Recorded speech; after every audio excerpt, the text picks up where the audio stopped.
Well, one local group is making strides in mental health awareness. Today, the Palm Desert Area Chamber of Commerce is accompanied by Dr. Tanmoy Sharma. He's the CEO of Sovereign Health, who will speak about his facility, how it differentiates itself from others in regards to high quality treatments. But first, I want to welcome Nicole Popper to talk about the upcoming Expo. Yes. How are you? I'm fabulous. How are you? I'm well. I almost said CEO, but she's not here. She is not here. I am in Lori's place today. I like it. And as you know, we're still talking about the Expo. And part of the reason we're talking about the Expo is it's a great segue into Dr. Sharma and Sovereign Health. They are also going to be at the Expo. It's a really great way for our members to get in front of hundreds of people at once. So it's a great way to showcase your business, explain to the general public what you do and all that good stuff. So it's Thursday, October 6th at Fantasy Springs Casino. Wonderful. All right. Okay. Sounds like a really big mixer. Basically, yes. Okay. Yeah. All right. Well, welcome to the show, Doctor. How are you? Very well, thank you. Nice to have you. So tell me, what sets apart Sovereign from other treatment centers? The ability to treat both mental illness as well as addiction. Most other treatment centers are licensed to treat addiction, whereas most of our sites at Sovereign are also licensed to treat primary mental health. We know that there is a big overlap between mental health as well as addiction.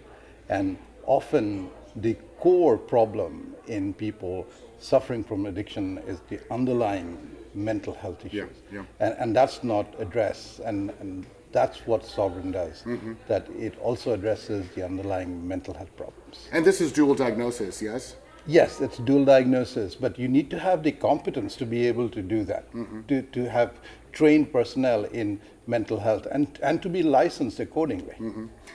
Is this a new trend as far as dual diagnosis goes, or has this always been around attached to treatment rehab facilities? There are lots of claims that people can treat dual diagnosis. The studies that have recently been published by Columbia University show that you need to have competence in treating mental health and mental illness when you are treating dual diagnosis, not just be experts in treating addiction. Yeah, that seems like it would go hand in hand. Yeah. Absolutely. Okay, so describe your approach when it comes to Sovereign. What is your approach to treating addiction?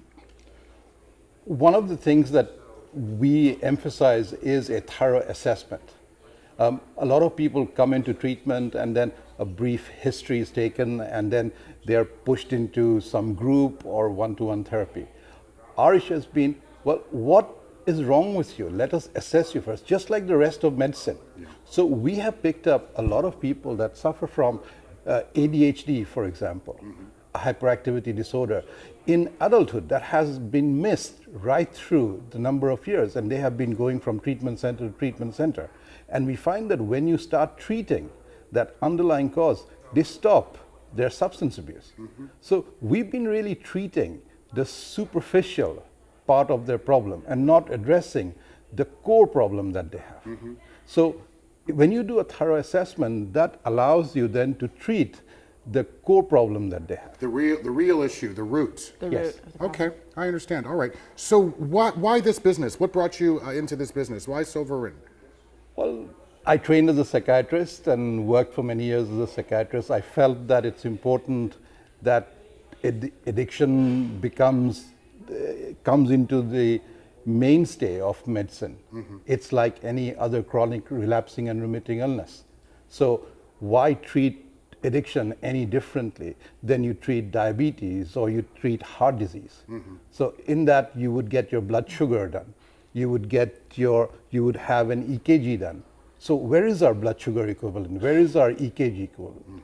So that's on the assessment side. And how do we do treatment? There should be protocols. So measurement-based care is what medicine is guided by. And we need to bring that into the treatment for addiction. Well said. Okay, so let's talk about the standards of your approach to treatment.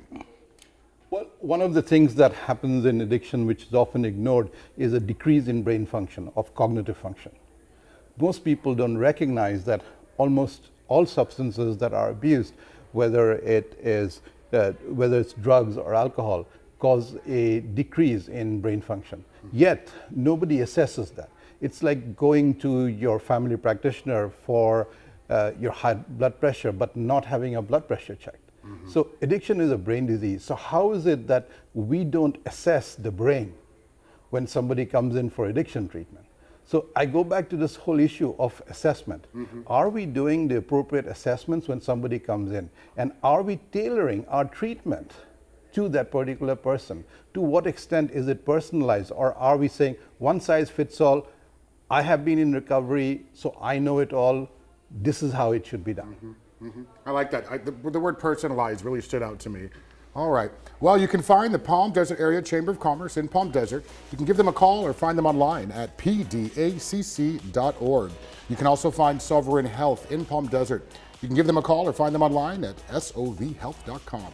Big thank you to Tanmoy Sharma and not Lori Baldwin, Nicole Popper. All right, we'll be back with more Desert Living in just a moment.